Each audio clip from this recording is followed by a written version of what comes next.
Hello everyone, I welcome you all in this YouTube channel. So आज के video में हम नेक्स्ट टॉपिक पर कवर करेंगे। ये इस लेक्चर सीरीज़ का लेक्चर नंबर 2 है। रामायण काल के पहले 2 और टॉपिक आते हैं जिनके बारे में हम नहीं पढ़ रहे हैं क्योंकि वो उतना इम्पोर्टेंट भी नहीं है।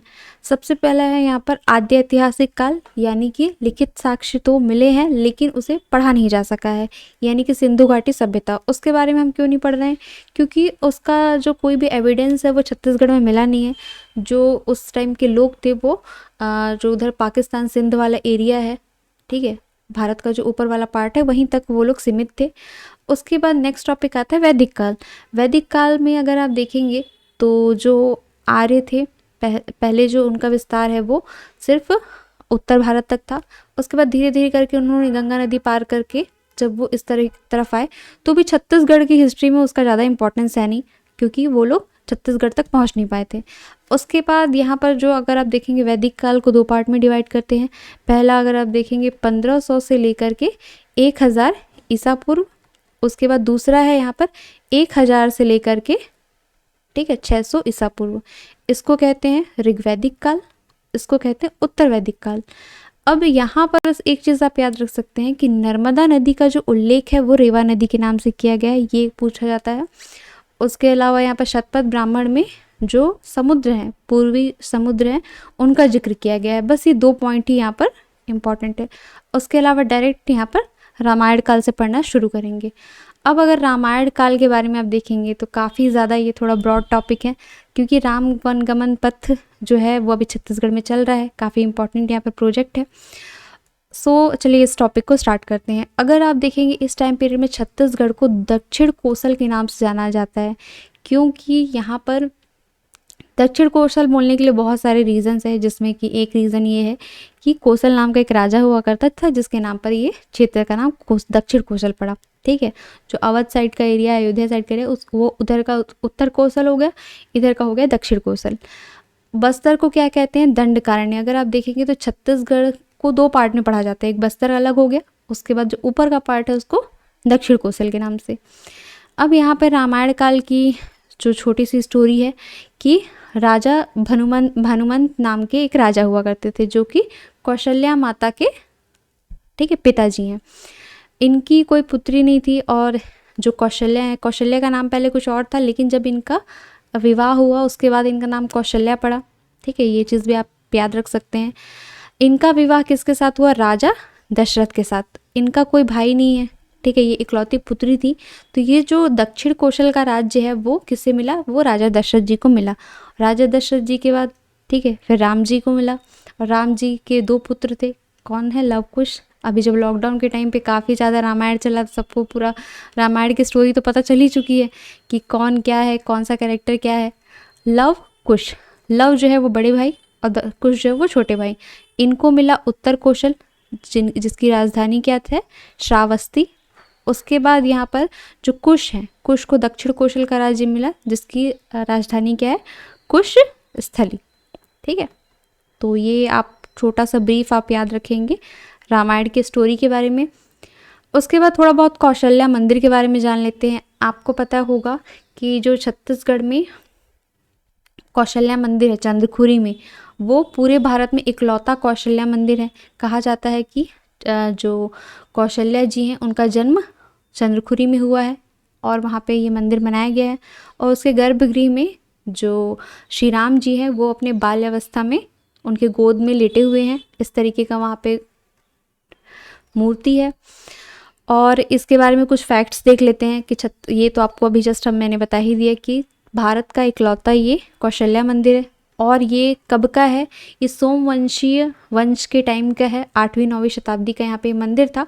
उसके बाद गांव वालों ने इसको छोटा सा मंदिर बनाया था, और अब इससे तो बहुत अच्छा मंदिर बनाया जा चुका है कि बीच एक पूरे जलसेन सरोवर है उसका नाम, और उसके बीच में ये मंदिर है। वहाँ पे शिव जी का भी अलग से बड़ी सी मूर्ति है, ठीक है। रात के टाइम तो और ज़्यादा काफ़ी खूबसूरत दिखता है। आप में से कौन कौन गए हैं आप लोग कमेंट सेक्शन में बता सकते हैं कि कौन कौन चंद्रखुरी के मंदिर घूमने गया है। उसके गर्भगृह में क्या है? शिव जो राम जी हैं उनका वो लेटे हुए हैं अपनी माता के गोद में। तो ये काफ़ी बहुत सुंदर मंदिर है, सबको एक न एक बार जाना चाहिए। काफ़ी दूर है लेकिन सबको एक न एक बार जाना चाहिए। अब थोड़ा बहुत राम वनगमन पथ के बारे में देख लेते हैं। इसके अंतर्गत जो स्थल है 74, ठीक है 75 स्थल का यहाँ पे चयन किया गया है। यहाँ पे गलती से 74 मैंने लिख दिया है। इसमें अगर आप देखेंगे तो प्रथम जो है फर्स्ट में यहाँ पर 9 स्थल का चयन किया गया है। उसके बाद सेकेंड चरण में यहाँ पे 42 साइट्स का चयन किया गया है जिसको कि विकसित करेंगे।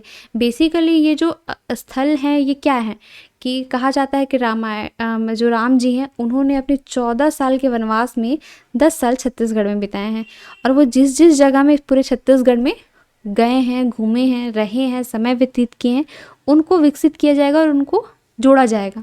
तो ये है राम वनगमन पथ योजना। इसकी शुरुआत घोषणा कब की गई थी? तो 22 नवंबर 2019 को किया गया था। उसके अलावा इसका जो पूरा लागत है कितना करोड़ है? 137 करोड़ 37.75 करोड़। तो हर बजट में इसके लिए प्रावधान होता है। आप लोग बताएंगे कमेंट सेक्शन में कि इस बजट में इसके लिए कितना प्रावधान है। और ये किसी कॉम्पिटिटिव एग्ज़ाम में आया था कि इसका जो टोटल लेंथ है वो कितना है, वो है 2260 किलोमीटर। तो ये भी आप अच्छे से याद रखिएगा।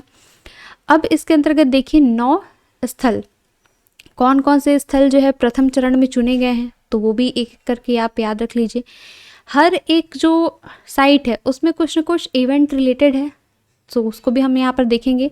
सीतामढ़ी हरचौका जो कि अभी जो नया जिला बना है भरतपुर चिरमिरी, सो ये वहाँ से है, मतलब उस डिस्ट्रिक्ट के अंतर्गत आता है। पहले कोरिया ज़िले के अंतर्गत आता था, अब उसके अंतर्गत आता है सीतामढ़ी हरचौका। इसको आप वैसे समझ सकते हैं कि सबसे पहला जो चरण है वो यहीं पड़ा था, यानी कि सबसे पहले जो एंट्री है वो इसी प्लेस से हुई थी, तो इसको चुना गया है सबसे पहले। उसके बाद रामगढ़ में तो आप जानते ही हैं कि रामगढ़ काफ़ी फेमस है, सीता बेंगरा, वहाँ पे वो लोग रहे थे और समय उन्होंने व्यतीत किया था। अभी भी कहा जाता है कि वहाँ पे छोटा सा एरिया है, मतलब गुफा के अंदर। रामगढ़ जब सीता बेंगरा के अंदर घुसते हैं तो अगर हाथ डालने से चावल निकल जाएगा तो यानी कि वो लकी पर्सन है। तो किसी के साथ ऐसा हुआ है तो आप लोग बता सकते हैं। शिवरी नारायण, शिवरी नारायण क्या है? यहाँ पर हुआ था कि जो श्री राम जी को शबरी ने जूठे बेर खिलाए थे, ये आप याद रखिएगा। शिवरी नारायण में तुरतुरिया, तुरतुरिया इसको आप वैसे याद रख सकते हैं, शिवरी शबरी वैसे आपको याद रहेगा। तुरतुरिया यहाँ पे वाल्मीकि आश्रम है, यहाँ पे कहा जाता है लव कुश का जन्म हुआ था। तुरतुरिया से वही नहीं बचपन वाला याद आ रहा है, तो वैसे आपको ये अच्छे से याद रहेगा। चंद्रखुरी में तो कौशल्या मंदिर है, यहाँ पे कौशल्या जी का जन्म स्थान इसे कहा जाता है। राजिम, ठीक है, राजिम को भी याद रखिएगा। यहाँ पर ये भी रामायण से रिलेटेड है। सिहावा, ठीक है, यहाँ श्रृंगी ऋषि का आश्रम है, इसलिए सिहावा को चुना गया है। धमतरी, जगदलपुर, रामाराम, यहाँ पर रामाराम में पूजा की थी श्री राम जी ने, ठीक है, देवी की, तो इसलिए इस प्लेस को चुना गया है। तो ये 9 प्लेसेस को आप याद रखिएगा। कैसे याद रखेंगे? सीतामढ़ी हरचौका सबसे पहला प्लेस था, उसके बाद रामगढ़, रामगढ़ सीता बेंगरा। मैप जो है छत्तीसगढ़ का मैप धीरे धीरे ऊपर से याद करते हुए आप धीरे धीरे आएंगे। फिर उसके बाद हाँ शिवरी नारायण हो गया, फिर शिवरी नारायण के बाद तुरतुरिया, चंद्रखुरी, चंद्रखुरी रायपुर तक पहुँच गया। रायपुर के बाद धमतरी आना है, मतलब गरियाबंद राजिम, फिर उसके बाद धमतरी, धमतरी के बाद फाइनली जगदलपुर और लास्ट में रामाराम। तो इस तरीके से आपको याद रहेगा। अब यहाँ पर 2 बार यहाँ पर उद्घाटन हुआ है। सबसे पहले यहाँ पर श्री राम जी की जो प्रतिमा है, आप लोगों ने देखा होगा कि जैसे ये चंद्रखुरी मंदिर है, इससे बाहर निकलेंगे तो बड़ी सी राम भगवान की मूर्ति है, 51 फीट की, ब्राउनिश गोल्डन इसमें पेंट किया गया है, और ये 7 अक्टूबर 2021 को इसका उद्घाटन किया गया था।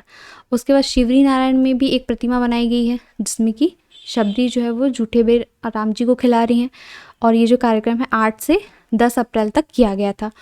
तो ये है आपका पूरा रामायण से रिलेटेड जो टॉपिक है, तो इसको आप अच्छे से याद कर लीजिएगा, ठीक है। जो जो कुछ इंपॉर्टेंट साइट्स हैं, कहाँ पर जो क्या इवेंट हुआ था, वो आपको अच्छे से याद होना चाहिए।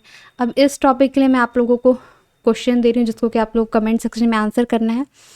आप लोग को इसमें बताना है कि वाल्मीकि आश्रम जो है वो कहाँ पर है, ठीक है, वाल्मीकि आश्रम जो है वो कहाँ पर है।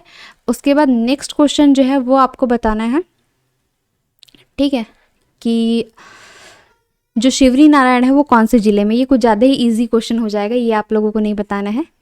सेकंड क्वेश्चन मैं आप लोगों को दे रही हूँ, राम वनगमन पथ का लेंथ बताइए। राम वनगमन पथ का कितने किलोमीटर का लेंथ है वो आपको बताना है। और पहला क्वेश्चन है वाल्मीकि रामायण, वाल्मीकि जो आश्रम है वो कहाँ पर है, ठीक है। इस लेक्चर में इतना ही। Thank you everyone.